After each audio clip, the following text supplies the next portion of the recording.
Ah, welcome, everyone. We are live this morning. We are live. Ah, what are you anchored to? You see, we touched on this last night after the lecture. And the reason why I touched on it was because my boy was talking to me. And I was like, I'm listening to him. And he goes, yeah, but when I feel good, I want to get up and do things. But when I don't feel good, I don't want to get up and do things. Mom, I don't want to write. I don't want to practice my printing. I don't want to do any mathematics if I don't feel like it. And and I said to him, yeah, I get that. But feelings come and go like gas. You don't want to set yourself or anchor yourself to things that are mutable, which means they come and they go and they start and they finish. You don't want to anchor yourself to things like that because then what happens to you? If your day is going great, you're great. But if the day should take a turn, you're in the doldrums? No. The law is consistent. We must be consistent as well. When I say consistent, what I mean is if you have a good day, okay, great, it's a good day. If you have a bad day, okay, it's a bad day. What do? You revise according to what you want to experience, as opposed to, oh my God, so I had a bad day, right? That song. And we sitting in the corner and we're rocking because the day is upsetting. What happened? We allowed the day. The day is what it is. The day is what it is. We meet people according to our state, whether we remember being in the state or not. But what we don't allow ourselves to do is to ride the roller coaster of what you would want to call life. Life is not dictated. Yeah, we create our experiences. So if we live with the knowledge of imagination creates reality, because that's the law, it is mentalism. If we live with that portion, you understand, now it doesn't matter what comes up. The moment you see it, you're like, oh, shoot, that's not a state I want to be in. Let me revise this real quick. You see, now you're not going to be, or as the KYBALION describes it, you are a skilled swimmer. You're not the one who's like a log being tossed to and fro on the waters of life. You are a skilled swimmer because you know how to apply the law in every situation. There's no situation, hmm? There's no situation beyond the law. Situations are created things. They are clay pieces, and the clay is always wet to our to our goodness. It is always wet. Why? So we can always reshape it. So you see, when you anchor yourself to those principles, or as Neville says, imagination creates reality, which is the law of mentalism. The all is mind. The universe is a mental creation. Where is the imagination? What is the imagination?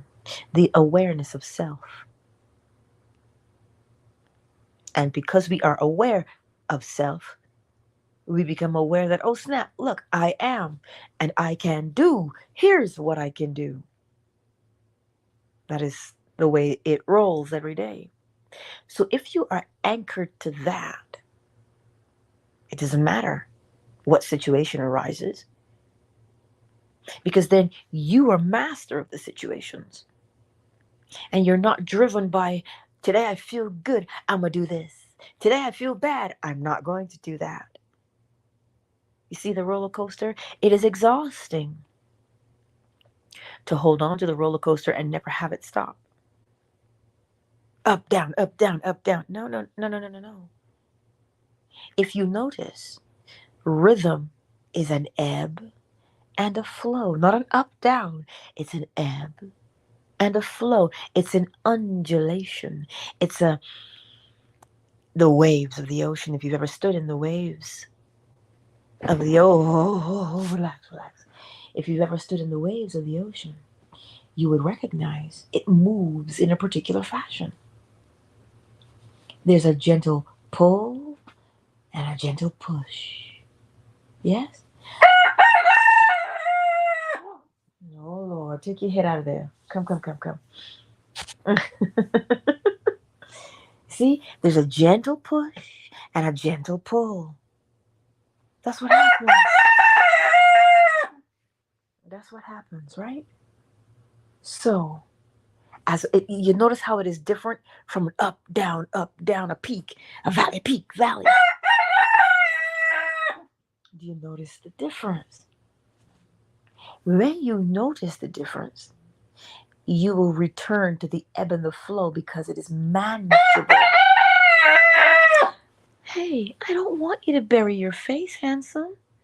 That's not what I. It's okay.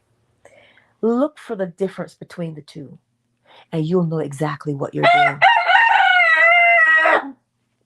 If you find that you're getting exhausted and you feel like you're being battered by life and tossed to and fro, well, then you're on the roller coaster. What you want is the gentle rocking, the gentle ebb and the flow, the pull back and the push. Just that gentleness is what you're looking for. That's what gets you through the changes. Right? That's what gets you through the changes. Right?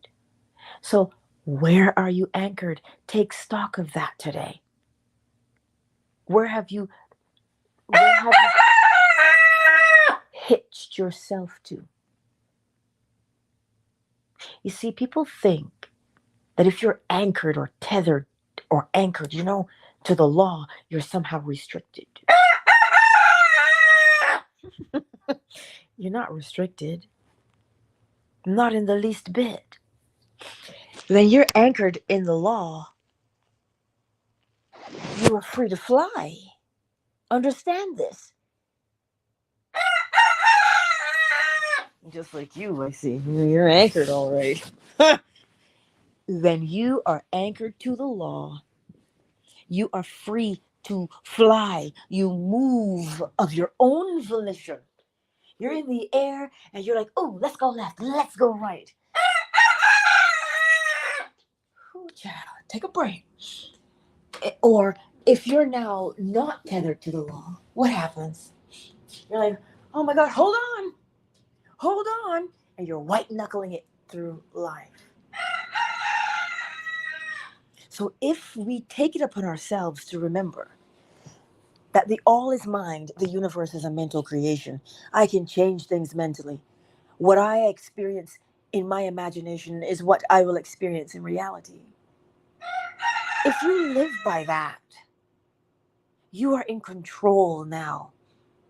You're not at the mercy or the whim of anybody or anything. Right? That's what it means to be anchored in the law. If you get up one morning and there's a situation, as some people ask the question, how did this happen? You see, an individual thing, you might not know how it got there in the sense of, well, I didn't do this. How could that show up? The state. What state are you in? What mental state are you in? You will recognize what mental state you're in when you look at the experience. How does that experience make you feel? Is it a sad experience? Is it a heavy, dark experience? Is it light? Is it airy? Then that tells you the state that you're in. Because the state that you're in has seeds, it has blossoms, it has fruit. And so we can recognize the fruit based upon the feeling of the experience we're in. So that when you have an experience and you look at it and say, wait, oh, I was in that state. You see, we take states for granted and we think, that they don't really do anything. That's why Neville says The man who has been wronged, you know, if he sits there and he's he's vexed by it, from that state of anger or vexation, you understand, he begins to throw things out into the world. The best way to explain it is being spiteful. You know, something happened to me and it's bad and I want it to happen to you too because I think everybody should experience this. That is spite. And what that is doing, that mental state, you are throwing these little barbs out into the world. And those barbs, you can't even touch them because they hurt so much. But what are they the evidence of? They are the evidence of the internal hurt from the person who threw the barbs out. And so, because we don't pay attention to what we are thinking and feeling, we throw things out into the world. We just do. But if you're anchored to the law, when you have a particular experience, you will catch yourself and go, what am I throwing out into the world? Let me revise this. What is revision? Something happened to you and you responded in a particular way. Go back inside your memory, because that's where we are all the time. Go back into the memory. Respond differently to the memory in your imagination.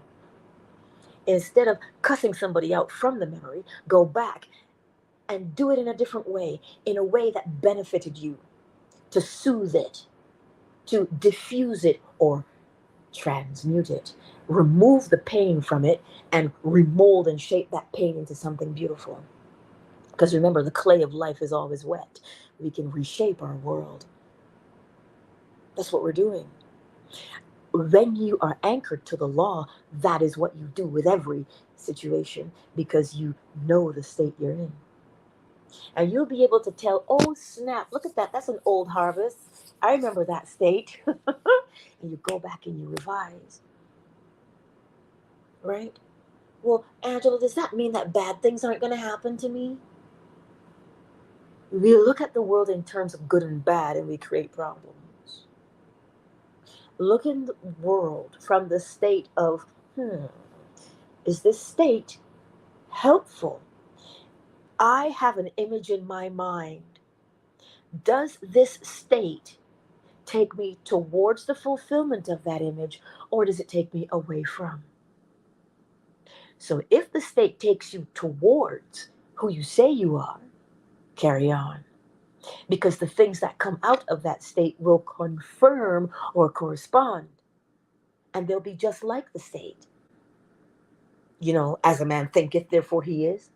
But if your state is one of, you're gripping something, you've got your jaw clenched, well, then things that come out of that state are taking you away from the person you say that you are. They're contradicting the image you hold within yourself. Now, we never want to be contradictory. We always want to be in a state of correspondence, meaning as within, so without.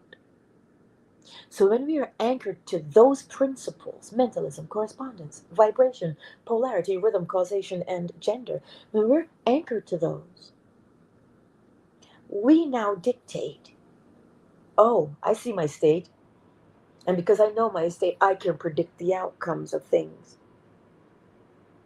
Well, a good state, remember the scripture that says whatever is good, true, honest, of good report, think on those things.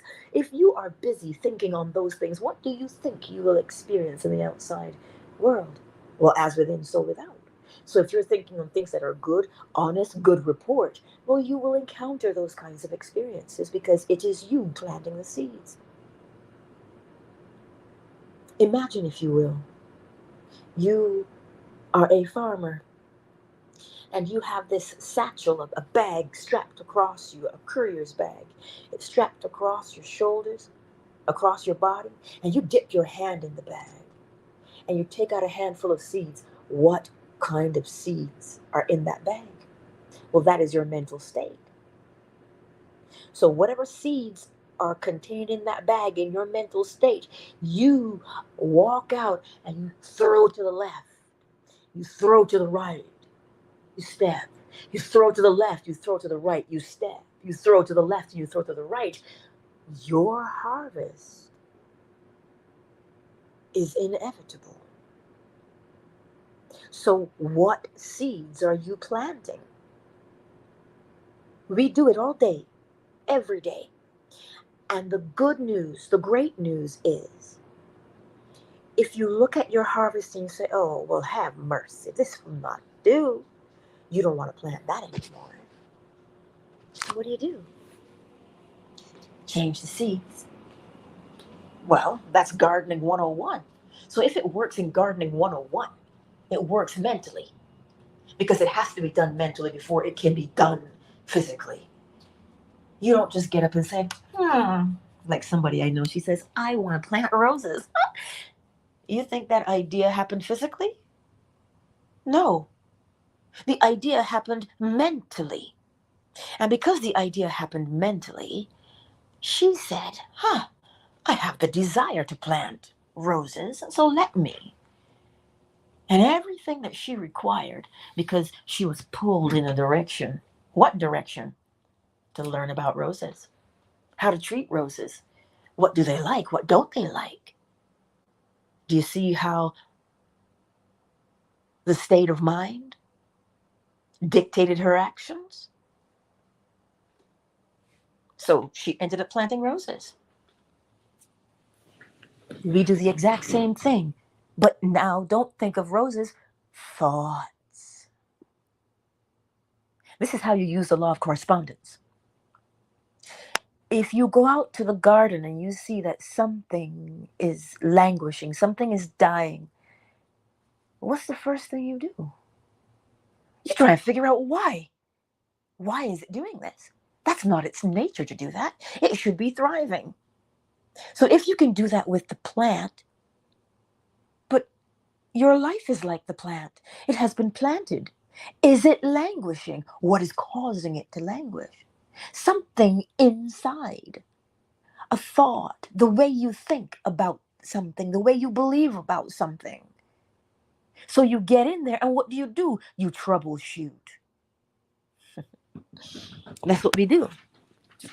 So how do we troubleshoot mentally? We troubleshoot mentally by observing ourselves. You observe the behavior because it's the most external thing, the behavior. And you see what you're doing and you say, I don't like this. How can I make it different? Well, what do you want to make it into instead?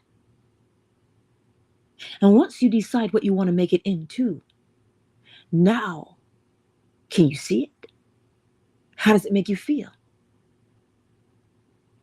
And once you see it there and you register how it makes you feel, the feeling tells you, hey, this thing is real. And then what do you start doing? That thing you have in your mind's eye will point you in a direction because that is its nature. And it should point you in the direction of what you say you want to become. So that the more you practice it, the more you become it, the stronger you become the thing you practice. See? That's how you use the law of correspondence. You take the skills you have from the garden, but now you apply them to your mind. So you see, there's nothing that you cannot change about yourself or accomplish. It's just a matter of what state of mind are you looking at that thing from? Are you looking at it as, oh my God, what a big problem? Or are you looking at it like, well, listen, the world is wet clay, honey, and I can reshape this bad boy. If you're looking at it from that perspective, then you'll see the opportunities for change. But if you see it from a place of, well, that's not possible, well, you cannot be made a liar of. You will always be proven right. As you see it, it has to be. Because how you see it is what you are. So what are you anchored to? Are you anchored to something that is immutable, unshakable? that is law. It is the only true thing there is. Because you know it as well as I do. It's just that perhaps it hasn't registered yet. We're so quick to say you reap what you've sown. But that is the law of correspondence. You have to reap what you have sown. You can't not. Because then that is a violation of law. And the law, here's the grace with the law. You cannot violate the law. That's why scripture can tell you that God is not mocked. As a man soweth, so shall he reap. You cannot go out to the yard and plant roses and then call me and tell me, Angela, I planted roses, but tulips came in. Well, honey, you didn't plant roses. The evidence on the outside is showing you what you have planted on the inside. That's why you're always right. So, what are you anchored to today? Is it something that if the waves come in, like, oh, look, there it goes, it's washed away? Or it doesn't matter what comes up against it, you don't move. You are firmly anchored there. And not, when I say don't move, I am not talking in violation of the law of vibration. The law of vibration says everything moves, nothing stands still. So obviously, even though you are anchored to the law, you are still free moving. You move now according to law instead of unwittingly using the law. We are always going to reap what we've sown. That will never change. But do you deliberately know that? Or is it just something you say and you go along with it? But then when something happens, you say, well, why did that happen to me? You see, if you're going to ask why it happened to you, it better be because you're looking for the cause on the inside, as opposed to looking at, why did that happen to me? Why does this always happen to me? And judging yourself and beating yourself up. That is living unwittingly. That is living and being just tossed to and fro by the waves of life. But when you see a situation that you're encountering, you look at it and you say, I see that. I'm not a fan of that. How do I want to remake this situation? Because I can clearly see what I don't want. So from the remnants of what I don't want, let me build what I do want. That's why the analogy that life is like wet clay. It is wet because you can mold it and shape it at any turn. Always. So if you anchor yourself to that, how do you think you'll go through life? Will you go through life complaining? Sure as heck you won't. But you'll go through life saying, you got nothing on me. I make you. I make and I destroy. That's what you'll say. And you'll do it confidently. And when you come across a brother or a sister, and just like the lecture says last night, they're like plants in the garden too. So if you come across a brother or a sister and you see that they are languishing, you won't say, serves you right, heifer. You won't say that. Not even in your quietest moments. But you'll say, I see you. Let me raise you up. And you see them to be their best selves. Now, whether they come back and say, oh my God, you'll never guess what happened in my life. My whole life has done a 180. Even if they never say that to you. The point of the matter is, elevate each other. Think about it for a moment. There's 19 people in fan base. Holy macaroni. If each of us, looking at the screens this morning, and you see a particular face or a particular PTR, and you say, you know what?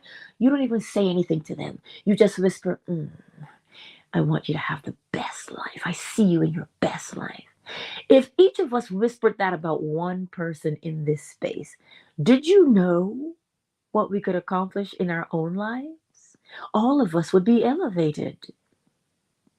But you know what happens to us? We walk down the street or we come into these rooms and we see someone that we don't quite get along with or see eye to eye with, and we say, "Oh, I can't stand you." Oh, do you think it stops there? No, it has a response in that person that you sent it to, especially because they know that you guys don't get along. Now, what have we done to each other? We've ensnared each other. Hmm. So, what are you anchored to? If you anchor yourself to the fact that, listen, I might not always like you, or we might not always get along, but I know what it is to have the best in my life. I know how freeing that is. You know what? Let me sprinkle a little bit of that on you. I want you to have your best life. Think about it. Do you think people would be cranky and persnickety if they had their best lives? Mind you, some people can just be miserable, right? But even then, see them as not being miserable. Why? Because you are not the only person who has to encounter them in the world. You see how we can help one another? We all say, I want peace in the world, but yet we don't have inner peace. How can you project peace if you don't have it within yourself? As within, so without. You are the sower. You're the one putting your hand in the bag and taking something out and just throwing it into the wind. You and I do that. So what are we throwing out into the world? That's why I'm saying to you, if you are anchored to the knowledge that, listen, I am constantly planting seeds, and the seeds that I plant, I must reap. You think they stay in your garden? No, they don't. Because if they did stay in your own garden, Monsanto would not have a law devised just for them that if they catch a farmer growing their seeds, they'll come for you. And it's not because the farmer bought Monsanto seeds. No, it's because the other farmer's seeds blew on the wind and planted themselves in that other farmer's field. So you think that what you do does not have a ripple effect? So that's why Neville said, use your imagination lovingly, not just on your behalf, but on the behalf of others. Because I know that we think there's 19, shoot, we think there's 20 people, but there's not 20 people. There's only one consciousness in the space. That consciousness has 20 expressions, but there's only one consciousness in the space. That's why what I do to you, I do to myself. And that's not something to beat you up with. That is something that says, let me check myself before I wreck myself. That's what it's telling you to do. You see, we're so programmed for punishment and reward that we never move of our own volition. We are anchored to punishment and reward. But if I do this, I'm going to get the You living for the reward? Or are you living to avoid the punishment? Which one? But there's a third option. Are you living by way of law? If you live by way of law, you are not moved by punishment nor reward. You're moved by something far greater. Punishment and reward is man-made. Because we devise the punishments. We devise the rewards. But if we live by way of cause and effect, every cause has an effect. Every effect its cause. If we live by way of that, we'll know, hey, this is what I'm doing in the world. This is what I'm doing to the world. Well, the world isn't doing it to itself, is it? It's comprised of all of these personalities, these individuals. So don't judge yourself to say, ugh, Oh, I can't ever get it right. No, look at the thing you are allegedly not getting right. You look at it and say, what do I want this to be instead? Well, in order for you to reshape something, you have to see it in your mind. And this is why I'm always going to call her name.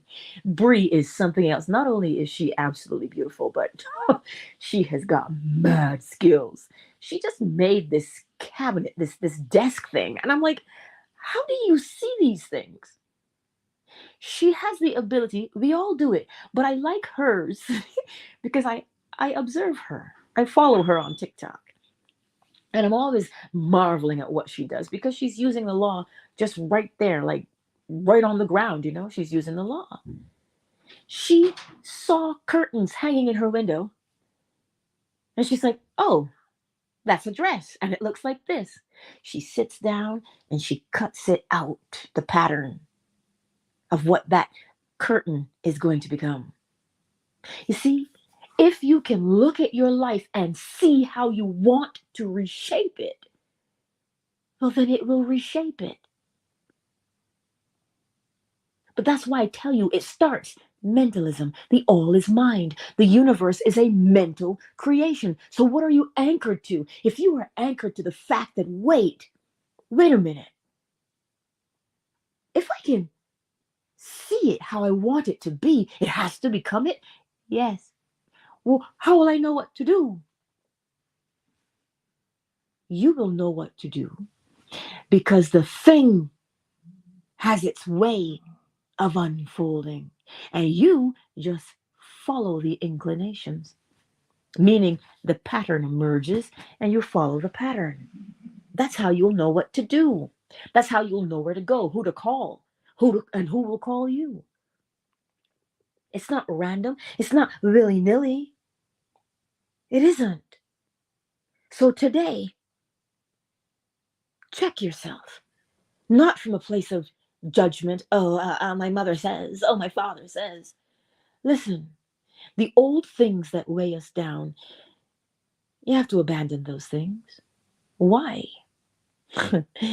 Because if you're going to live by way of law, you can't have one foot in and the other foot out. We're not doing the hokey pokey, y'all. When you buy the pearl of great price, when you buy the thing that is most valuable to you, you will abandon everything else. Why?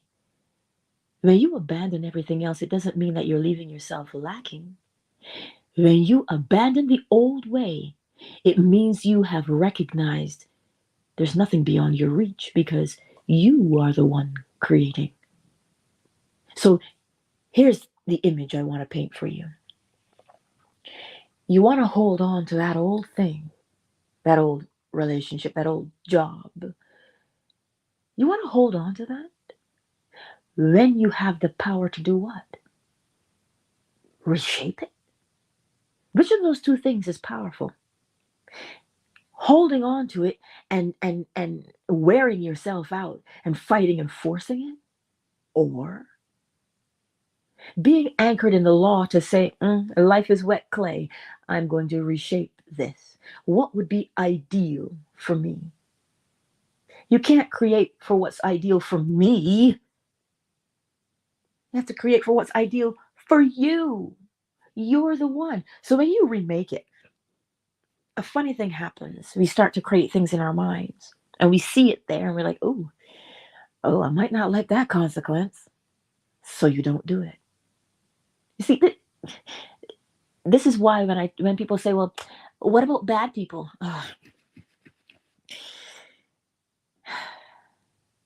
You reap what you've sown. Don't look necessarily good or bad. You reap what you have sown. If you are planting heartache and bitterness and rage in the world, well, what can you expect to reap? So don't look at someone and say, well, how come they're getting through in life when I'm not? They just persist. Whether they know they're persisting or not, they are persisting in a particular frame of mind.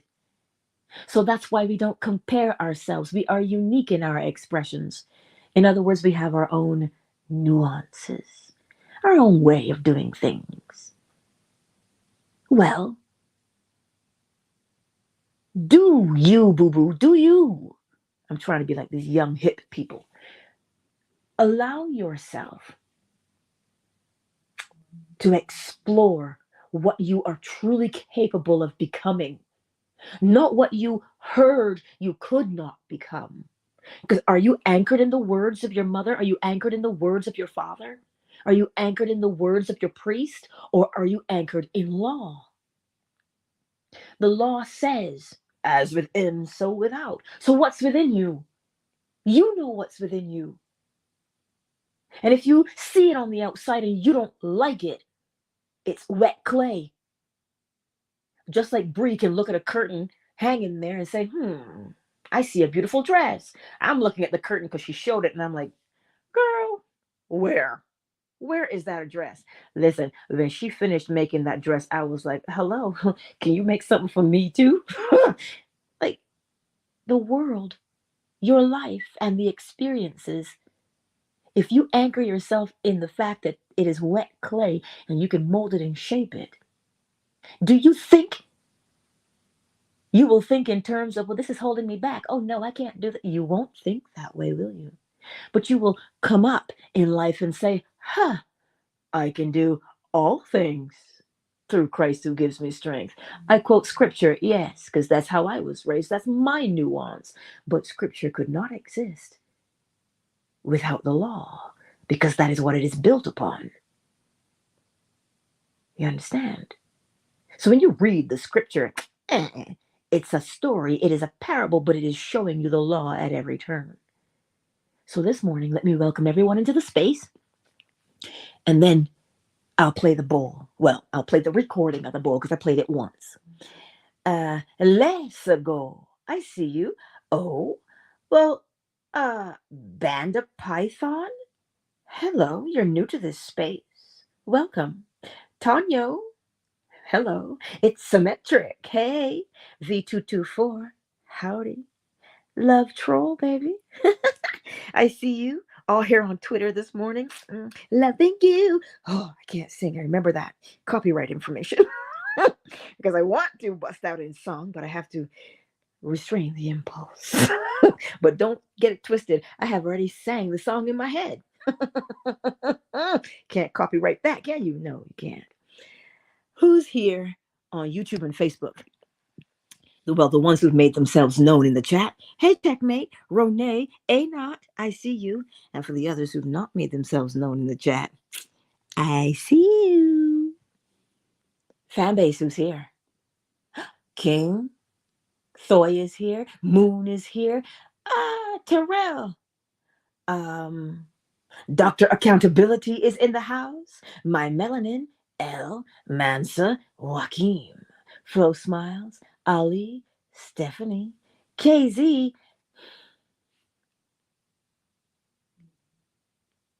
KZ is here. Afternoon Delight is in the house. Matthias. Miss Boricua is here. Shea Butter, Marquise, Oracle Treehouse. I see you. I see you. Thank you all for being here this lovely, lovely Wednesday morning. I trust that when you go into the world today, ask yourself, what am I anchored to? Well, you'll know when you see it. You'll know. They're called beliefs. They're called beliefs. We're anchored to them. And when you see it, remember, the world is wet clay. Your experience are wet clay. You can reshape yourself. Delight says, I'll plant a lot of love and gratitude. Yes, yes. And see, that's the thing. The love you have for him, sprinkle that out into the world because it doesn't go anywhere, does it? So sprinkle it out into the world so it can do some good out there. Yes, Delight, you spread that. Dr. Accountability, why, thank you. Well, that's why we do it every day. Cause and effect, yeah?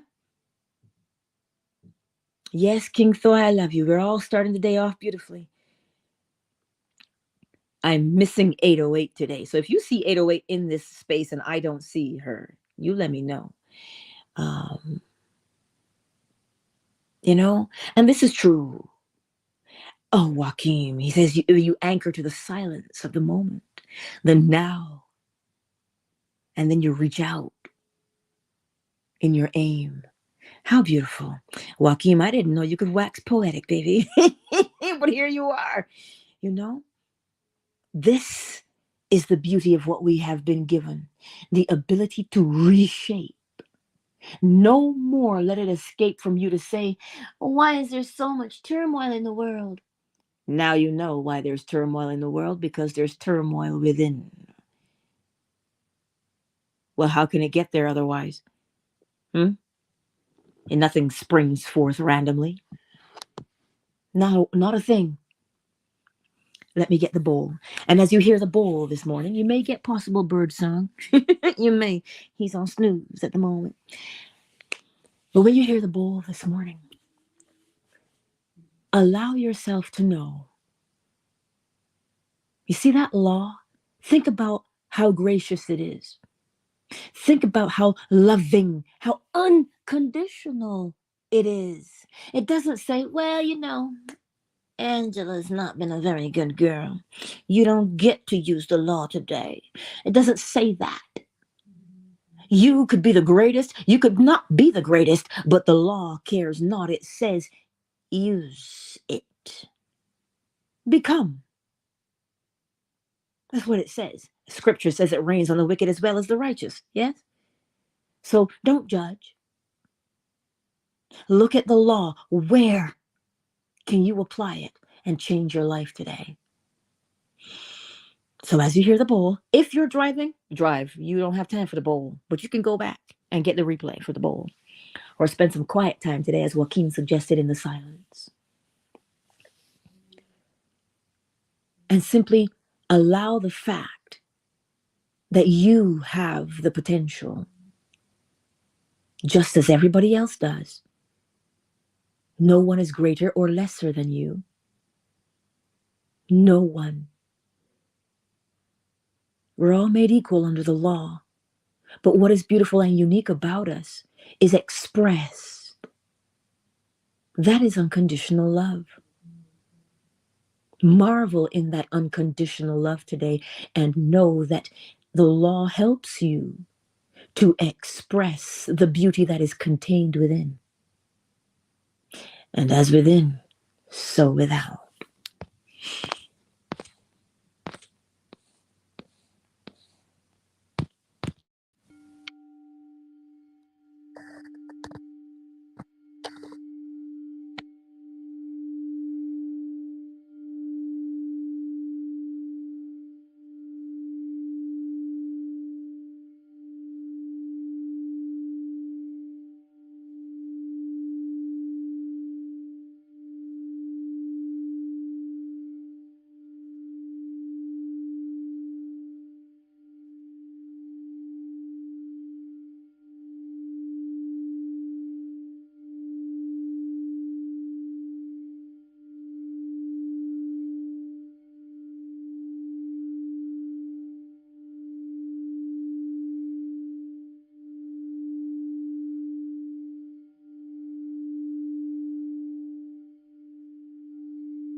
Countdown initiated.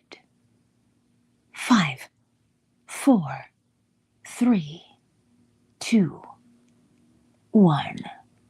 Twitter, it's symmetric. The 224 Love Troll, Tanya. What a blessing it is to see you every single day. Remember tonight, 10:45 p.m. Eastern Standard Time, the lecture. I don't know the name. I can't see it right now. But I'll see you tonight if you are awake and available for that lecture as we fall asleep. And remember, pre-order your Hermetic Oracle cards. Let me know if you want to go to Barbados, September 2024. And I think that's it so far. Okay. Love you, Twitter. Twitter is closed. YouTube, Facebook, checkmate. Renee, Anot, and for the others who've not made themselves known in the chat, I see you. I'll see you tonight, 10:45 p.m. Eastern Standard Time. Much love to you all.